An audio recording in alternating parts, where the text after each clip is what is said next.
Serafina had never once looked in a mirror without feeling shame. Not because she was ugly. She was not ugly. She had soft brown eyes, long dark hair, and a small silver mark on the back of her neck that she hid carefully under her hair every single morning. She was quiet, careful, and kind. But none of that mattered in Ironmore Pack. What mattered was your rank. And Serafina had the lowest rank a werewolf could hold. She was an Omega. Not just any Omega either. She was the Omega that everyone in the pack pointed to when they wanted to feel better about their own situation. The girl with no wolf form. The girl with no family. The girl who slept in the servant quarters and woke up before the sun every day to scrub floors that nobody thanked her for. She had lived like this for as long as she could remember. Every morning, Serafina carried firewood, prepared food, cleaned tables, and stayed out of the way. She ate what was left after everyone else had finished. She wore old clothes that the pack members threw away. She did not complain. She had learned a long time ago that complaining only made things worse. The other Omegas in the pack sometimes looked at her with pity, but even they kept their distance. Being too close to Serafina felt dangerous, like standing near someone who carried bad luck. She did not blame them. She just kept her head down and kept working. There was only one thing that made Serafina feel like she was more than what people told her she was. Every night, she dreamed of a moonlit place.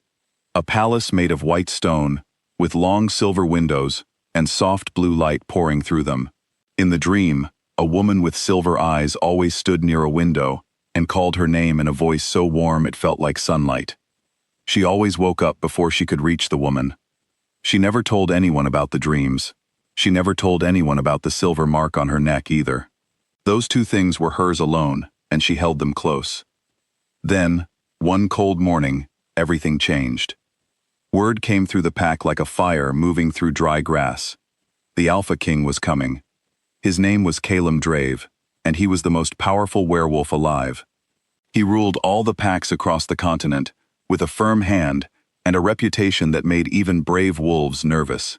Every year, he completed a circuit of all the packs under his authority, inspecting their order, their loyalty, and their strength. Ironmore Pack immediately fell into organized panic.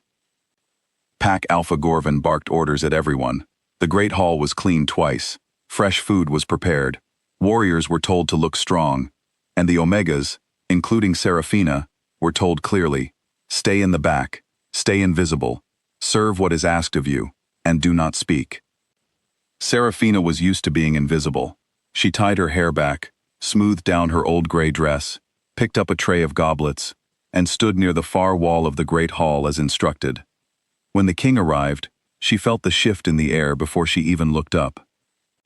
The great doors opened, and the energy in the room changed completely, like a storm had walked inside wearing a calm expression.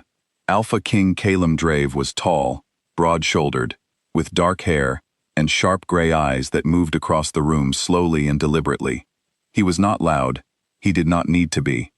Every wolf in the room straightened without being told.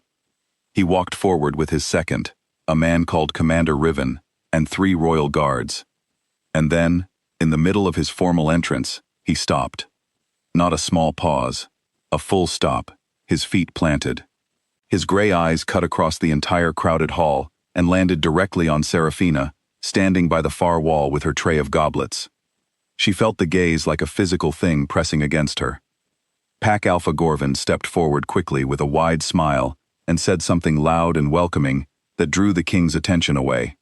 But Serafina noticed. She noticed because she had spent her whole life watching people, and she had never seen the king's eyes flick back to the same spot the way his did 3 more times before the evening was over.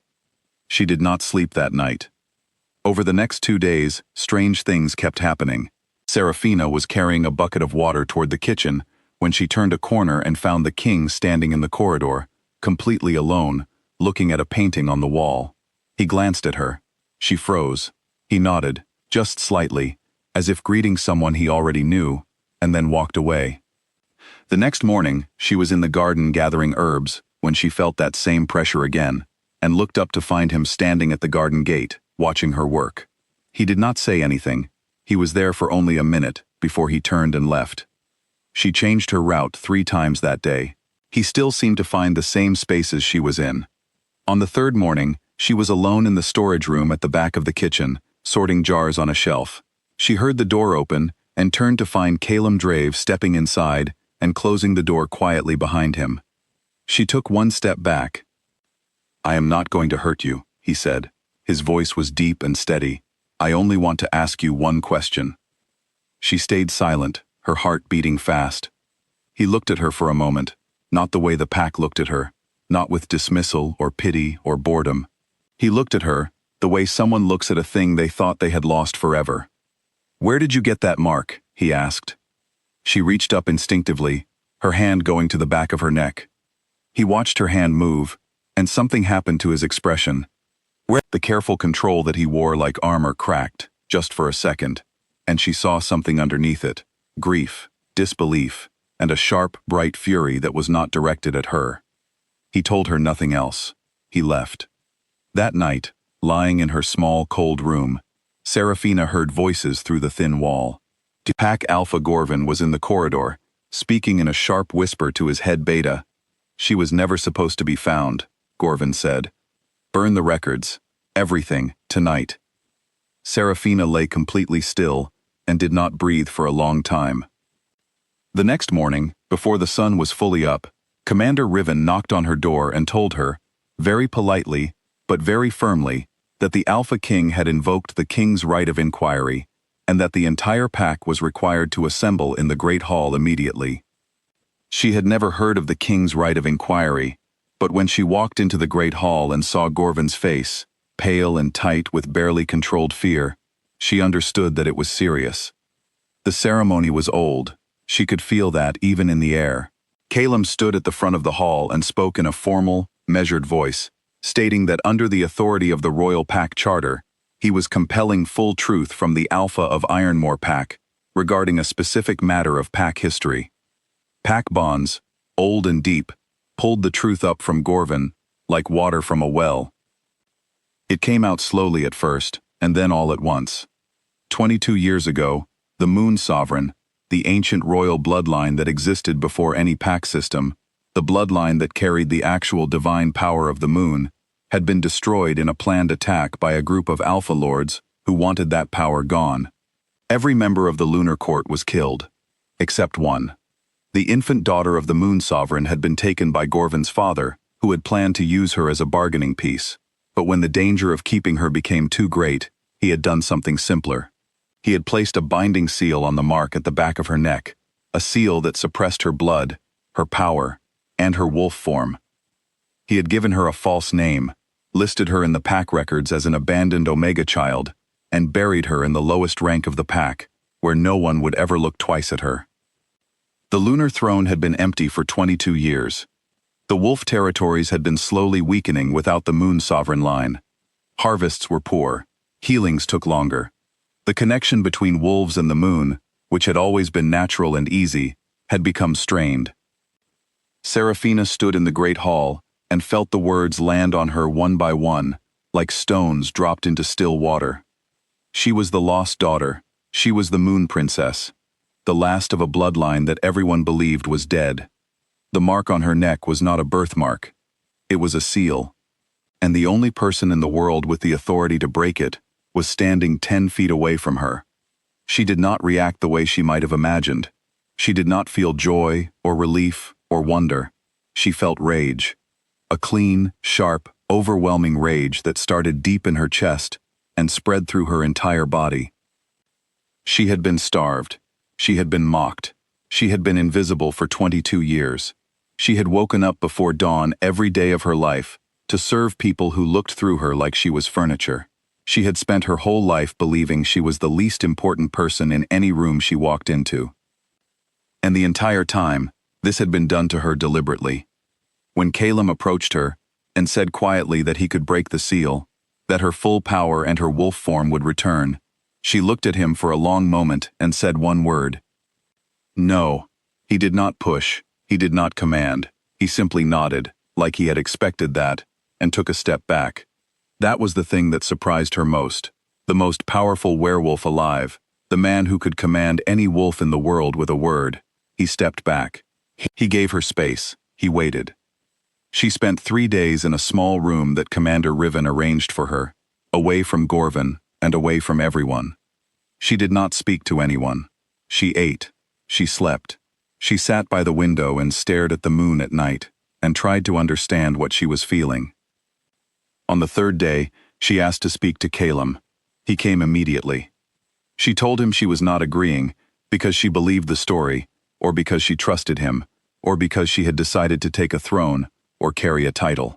She was agreeing, because the sealed mark was the only door that led to her own truth, and she was done living in a version of her life that someone else had built for her. He accepted that answer without question. The ceremony was small. Just the 3 of them, Seraphina, Calum, and Commander Riven, in a room with a single window that looked out at the night sky. Calum placed his hand gently over the mark at the back of her neck and spoke the unbinding words in the old language. They were quiet words. She had expected something dramatic. Instead, they sounded like a breath, like something being released. And then the world broke open. Silver light came out of her, like she had been holding a sun inside her chest her whole life, and someone had finally let it out. She felt her knees hit the ground. She felt something enormous and warm and ancient move through her blood, like a river finding its way home. She rose. Her wolf form came for the first time in her life, pressing up through her, and taking shape the way something does when it has always existed and has simply been waiting. She was large, she was silver white, she was lit from inside by something that was not quite light and not quite warmth, but was both of those things at once. Through the window, the moon outside visibly brightened. In the hall below, every wolf in Ironmore pack dropped to their knees at the same moment, pulled down by something older and deeper than any alpha command. Not by fear, by recognition. Seraphina stood in the center of that silver light and felt, for the first time in her life, completely and entirely like herself. Gorvin was arrested the next morning. He was bound in silver chains and taken to stand before the Continental Pack Council for what his father had done and what he had continued and concealed. Calum formally announced her identity before all the assembled packs. Some received the news with open relief. Some received it with shock. Some, the ones whose fathers had been part of the original attack, received it with poorly hidden fear. When Calum offered her the lunar throne, she was quiet for a moment. "Not yet," she said. He looked at her carefully. "I want to learn everything first," she said. "My history, my people, my power. I want to understand what I am before I lead anyone. I have spent 22 years not knowing who I am. I am not going to rush through knowing." He was quiet for a short moment. Then he said simply, "Yes." Just that, one word, no argument, no condition, no speech about duty or timing or responsibility. Just agreement. She looked at him for a moment, and something quiet and careful shifted between them. Not a story yet. Not even a beginning yet. Just a possibility. The morning she left Ironmore, she walked out of the pack's front gate with the silver wolf walking beside her, her wolf, herself, and the full moon still hanging in the early morning sky above her, bright and close and pouring light down, like it had been watching for her this whole time, and was glad she had finally looked up. She did not look back. She did not know everything yet. She did not know what the throne would ask of her, or who else was out there who would not welcome her return, or what it would cost her to build something new from the ruins of what had been taken from her.